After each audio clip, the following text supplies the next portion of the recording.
नमस्कार दर्शकांनो, मी पूजा दीक्षित आणि आपण बघताय आपल्या सर्वांचं लाडकं मंडळ न्यूज. सध्या WhatsAppवर आणि आपल्या सोशल मीडियावर एक मेसेज खूप व्हायरल होतोय की यंदाचा मान्सून हा 1 दिवस आधी येतोय. हे नेमकं काय आहे? या मागचं कारण काय आहे? आणि ही परिस्थिती सत्य आहे का? याबद्दल आपण थोडीशी माहिती घ्यायसाठी आपण अनिल बंड या हवामान खात्याचे तज्ञ आहेत त्यांच्याकडे आलेलो आहेत. तर आपण अनिल बंड सर यांच्याशी भेटूया. तर आपल्यासोबत आहेत प्राध्यापक अनिल बंड, हवामानशास्त्र विभाग, श्री शिवाजी कृषी महाविद्यालय, अमरावती. तर नमस्कार सर, आपलं मंडळ न्यूज मध्ये खूप खूप स्वागत आहे. नमस्कार. सर, सध्याचं जे एक व्हायरल मेसेज चालू आहे त्याचप्रमाणे आपला जो मान्सून आहे हा 1 दिवस आधी येतोय असे व्हायरल मेसेजेस येतात. तर यामागची सत्यता काय आहे? सध्या यावर्षी मान्सून हा वेळेवर येणार असला तरी त्याची निश्चित तारीख अजूनपर्यंत जाहीर झालेली नाही आहे. हवामान खात्याच्या अंदाजानुसार 31 मे रोजी मान्सून हा केरळमध्ये पोहोचणार आहे. परंतु त्यानंतर अरबी समुद्र आणि बंगालच्या उपसागरामध्ये निर्माण होणारे वादळे आणि देशभरातील हवामानाची स्थिती यावर त्याचा पुढचा प्रवास अवलंबून असून कधी कधी मान्सून हा आहे तिथेच थबकतो, तर कधी कधी वेगाने प्रवास करतो.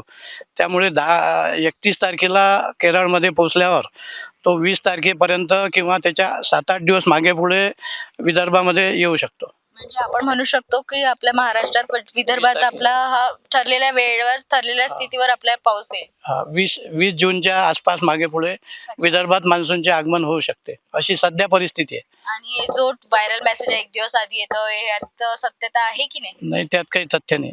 सध्या जी अवकाळी पावसाची जी परिस्थिती निर्माण होत आहे, ती परिस्थिती निर्माण होण्यामागे कारण काय आहेत ते?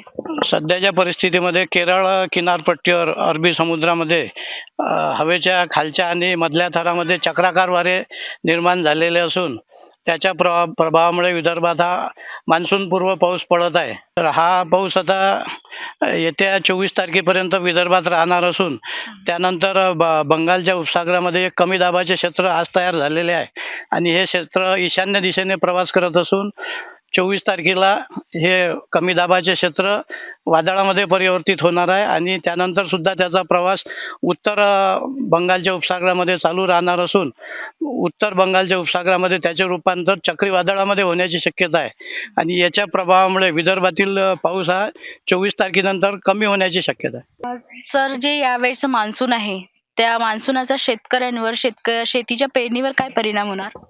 यावर्षी मान्सून जवळपास वेळेवर येण्याची शक्यता असल्यामुळे शेतकऱ्यांनी आपली शेतीची कामे पार पाडून शेती पेरण्यासाठी सज्ज ठेवावे, तसेच बी बियाणे वगैरे खरेदी करून आपल्या शेतीचे पुढचे नियोजन आताच करून ठेवणे आवश्यक आहे. म्हणजे यंदा शेतकऱ्यांची फजिती जी होते किंवा दुबार पेरणीची जी वेळ येते ती नाही होणार असं आपण म्हणू शकतो. यंदा शक्यतोवर पेरणी फेल होण्याची शक्यता नसून शेतकऱ्यांनी 3-4 दिवस आधी हवामानाचा अंदाज घेऊन त्यानुसार पेरणी केल्यास पेरणी फेल होण्याची वेळ येणार नाही. अच्छा, हा जो शेतकऱ्यांना जो तुम्ही अंदाज घ्यायचा म्हटला तो कशा प्रकारे घेऊ शकता शेतकरी?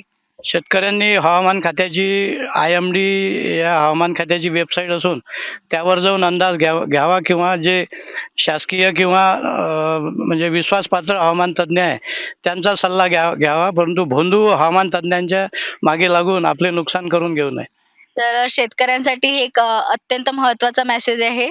तर आपण योग्य त्या वेबसाईटवर जाऊनच हवामान खात्याचा अंदाज घ्यायला हवा. यंदाच्या मान्सूनचा प्रवास हा महाराष्ट्रापर्यंत येईपर्यंत कशा प्रकारे राहणार आहे? मान्सून हा सर्वात आधी अंदमान निकोबारमध्ये प्रवेश करतो, त्यानंतर तो मान्सूनचे महाद्वार असलेल्या केरळमध्ये येतो आणि त्यानंतर कर्नाटक, गोवा असा प्रवास करत तो महाराष्ट्रामध्ये प्रवेश करतो. परंतु बरेच वेळा हा मान्सून विदर्भामध्ये मुंबई मार्गे न येता डायरेक्ट बंगालच्या उपसागरातून किंवा आंध्र प्रदेशातून येतो आणि त्यामुळे आपल्याला बरेच वेळा पश्चिम महाराष्ट्राच्या आधीसुद्धा पाऊस मिळतो.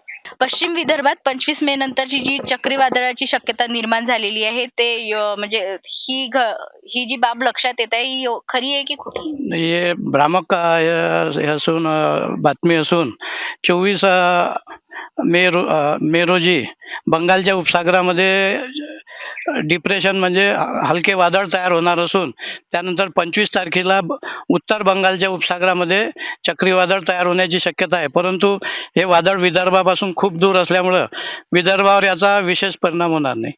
सर ही जी हवामानाची जी तंतोतंत आणि व्यवस्थित माहिती जी आपण देत आहात ती कशावरनं देतात? तर अगदी योग्य आणि बरोबर जी ठरते आपली, ती कशा पद्धतीने असते?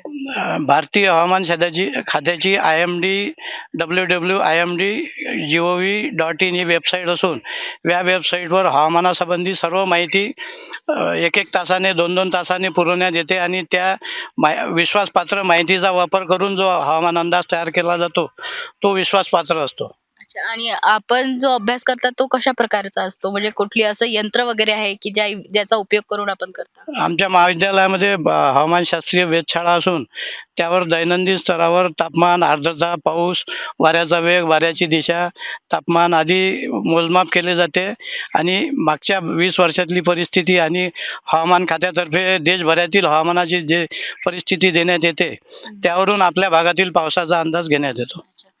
सर एक वेगळा प्रश्न विचारते मी तुम्हाला. आपल्याला या विषयात इतका म्हणजे इंटरेस्ट किंवा आवड, रुची कशी काय? मी कृषी हवामानशास्त्र या विषयामध्येच MSc केलेले असून तोच विषय महाविद्यालयामध्ये शिकवतो. अच्छा. त्यामुळे या विषयामध्ये जास्त इंटरेस्ट आहे आणि अमरावतीमध्ये या विषयावर माहिती देण्यासाठी कोणीच नव्हते.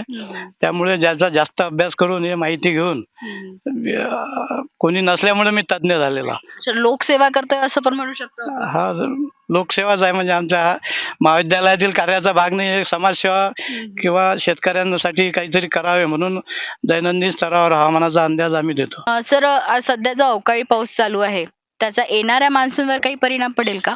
यावर्षी अल्निनो इफेक्ट कमी होत चाललेला असून तो तटस्थ झालेला आहे आणि त्यामुळे वरच्यावर पाऊस येत आहे.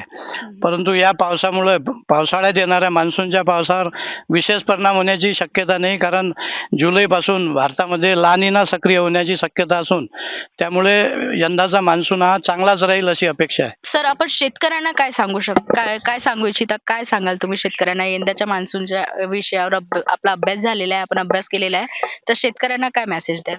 शेतकरी बांधवांना विनंती करण्यात येत आहे की WhatsAppवर आणि सोशल मीडियामध्ये किंवा प्रसार माध्यमामध्ये येत असलेल्या विविध अफवावर विश्वास न ठेवता हवामान खात्यातर्फे वेळोवेळी देण्यात येणारा अंदाज घ्यावा आणि त्या अंदाजानुसार आपल्या पिकाचे नियोजन करावे आणि शेतीमध्ये पुढच्या भ्रामक अपेक्षा न ठेवता कमीत कमी खर्चात चांगली शेती कशी करता येईल आणि कमी खर्चात जास्त उत्पादन घेऊन नफा कसा मिळवता येईल याकडे शेतकऱ्यांनी लक्ष द्यावे.